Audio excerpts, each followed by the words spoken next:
Good evening. With the Ghana Learning Channel's News in Capsule for Monday, December 6, 2021, I am Kingsley Bryan.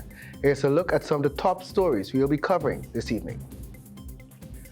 We'll tell you first that President Ali met with a Mexican delegation.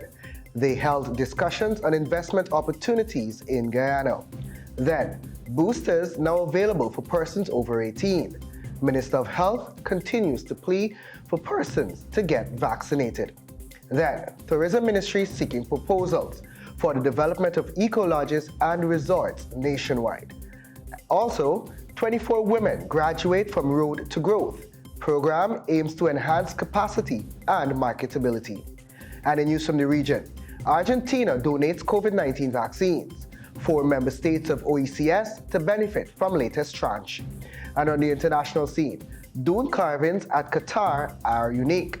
Carvings represent a high degree of creativity. And now for the news in detail. His Excellency Dr. Irfaan Ali on Saturday highlighted the need for investment opportunities in Silica City and discussed the building of the Corentyne River Bridge with 3 investors from Mexico and their Guyanese partners.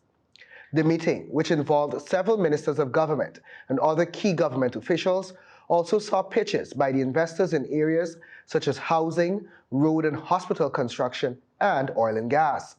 The investors made presentations on large-scale housing projects and small prefab hospitals.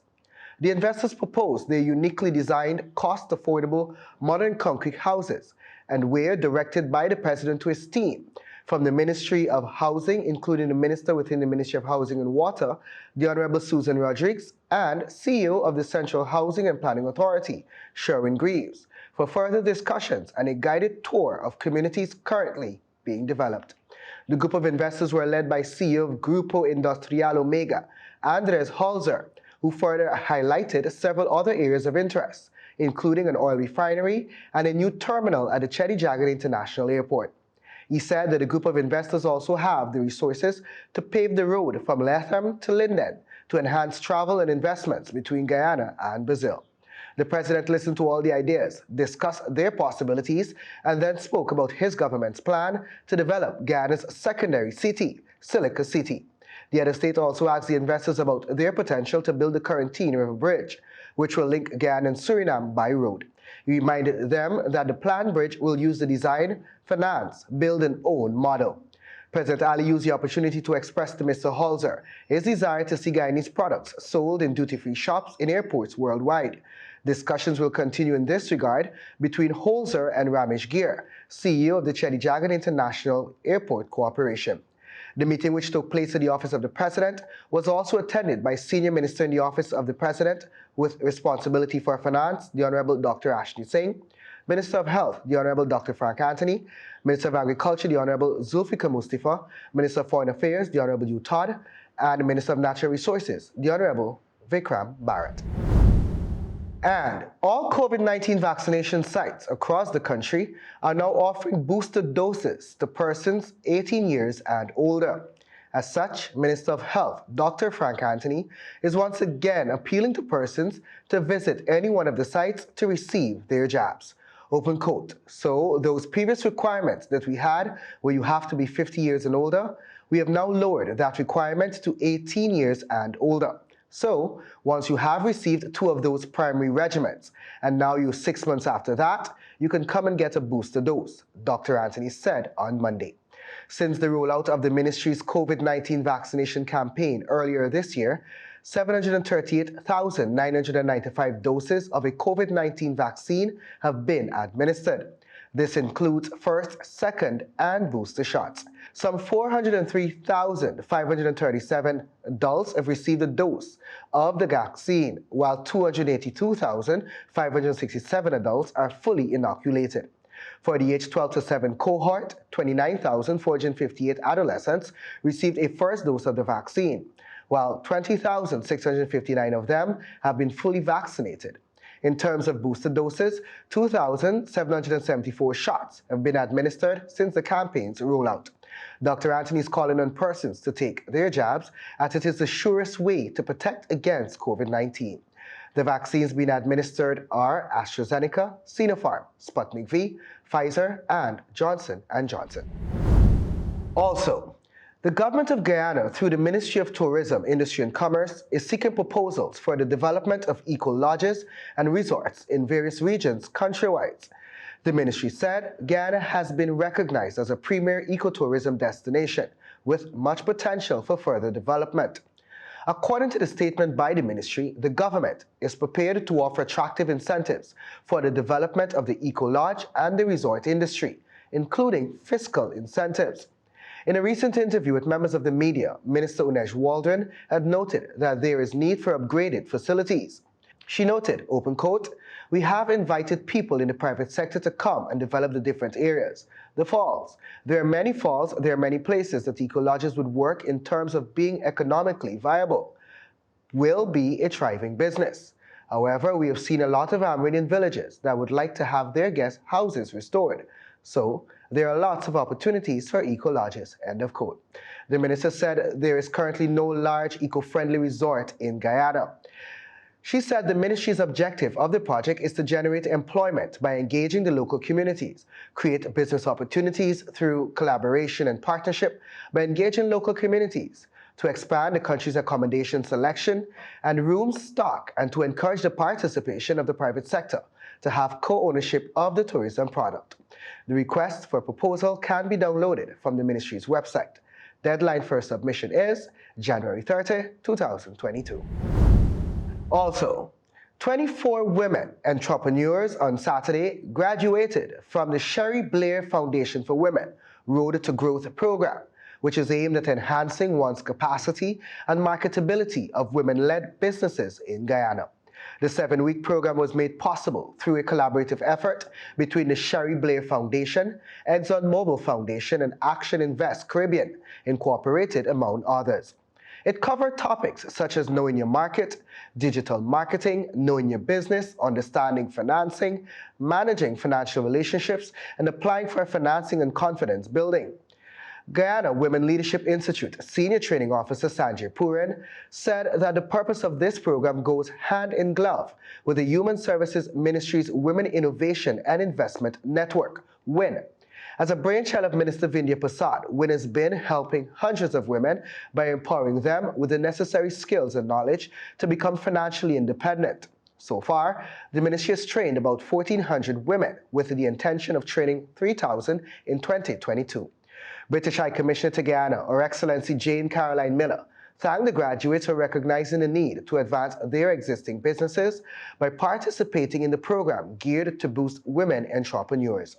She stated that the Foundation's vision to provide such opportunities to women is in the hopes that they can reach their full potential and thus closing the global gender gap in entrepreneurship. As such, she hopes that they can not only use their knowledge given to expand their businesses to new heights, but to share that knowledge to others in need and in keeping with the Foundation's philosophy to encourage mentorship amongst peers. Action Invest Caribbean Incorporated Chairman Vishnu Durga said that while there were minor setbacks to conduct this program amid the pandemic, systems were put in place to do so. Road to Growth Guyana follows the successful rollout of the Foundation's flagship training program for women entrepreneurs in Mexico, Nigeria, Kenya, Vietnam, and Indonesia. And in the world of sports, Lewis Hamilton won a crazy twice-halted Saudi Arabian Grand Prix on Sunday to send the Formula One World Championship into a winner-takes-all final showdown with the Mercedes driver and Red Bull's Max Verstappen level on points. There were crashes, safety cars, red flags, claims of dirty driving after Hamilton hit the back of Verstappen's suddenly slowing car. Penalties, collisions, and extraordinary exchanges between race director Michael Massey and the top two teams. 7 times world champion Hamilton took the bonus point for fastest lap to level with Verstappen on 369.5 points after 21 races. The final round of the season is at Abu Dhabi's Yas Marina next weekend. Verstappen, who finished second with Valtteri Bottas, third for Mercedes, leads 9-8 on wins. However, meaning that the Dutch 24-year-old will be champion if needed score another point. The Britons started on pole, but twice lost out to Verstappen on standing restarts. The Dutch driver was eventually ordered to hand back the lead after going wide as Hamilton tried to pass.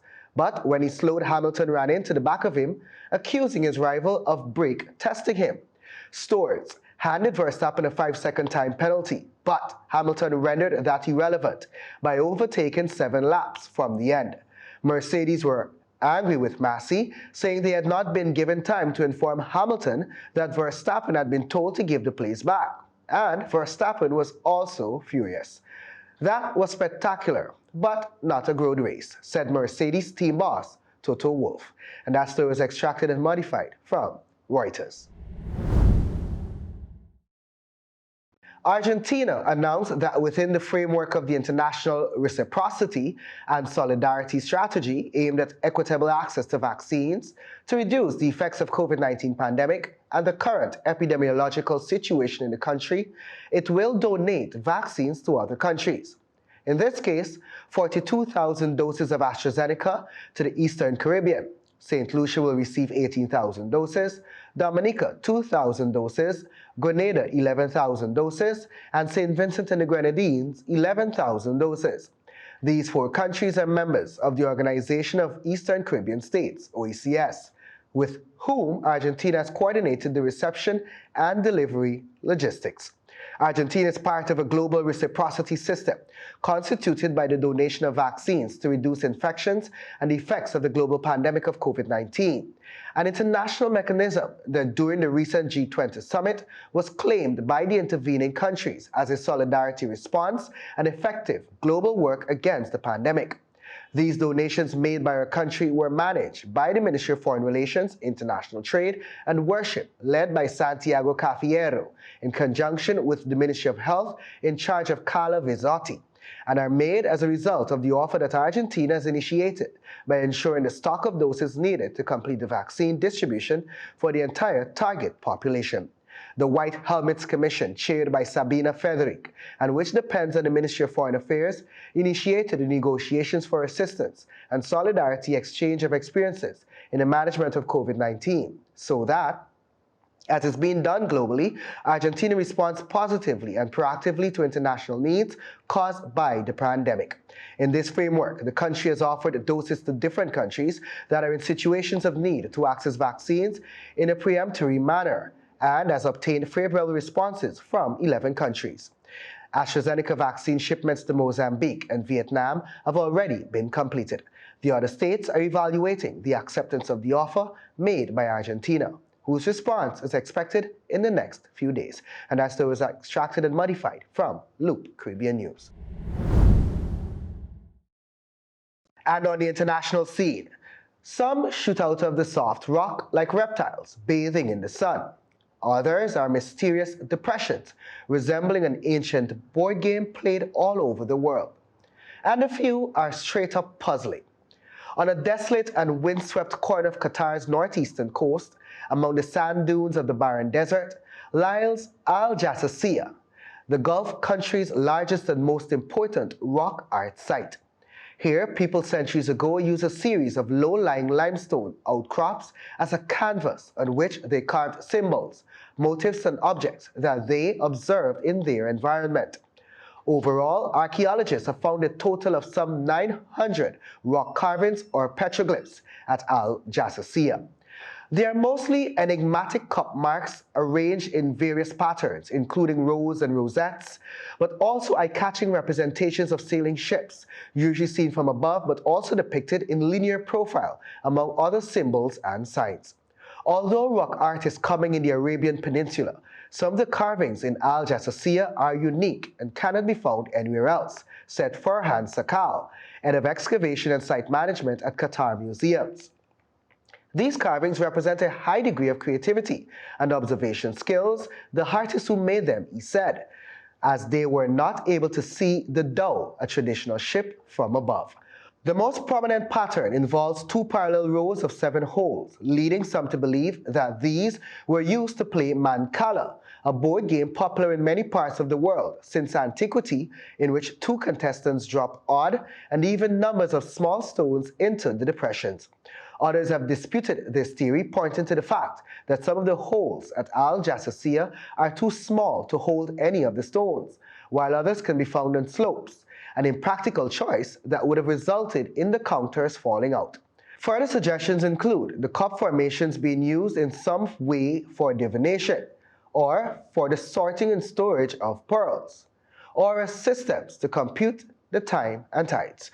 And that story was extracted and modified from CNN. And that's our news broadcast for Monday, December 6, 2021. Please join us for a rebroadcast tomorrow morning. On behalf of myself and technical team, thanks for watching. Please stay tuned to our regular programming. And remember to observe all the necessary precautionary methods to fight off COVID-19. And get vaccinated. It's the only safe way to stop the virus. Have a safe evening.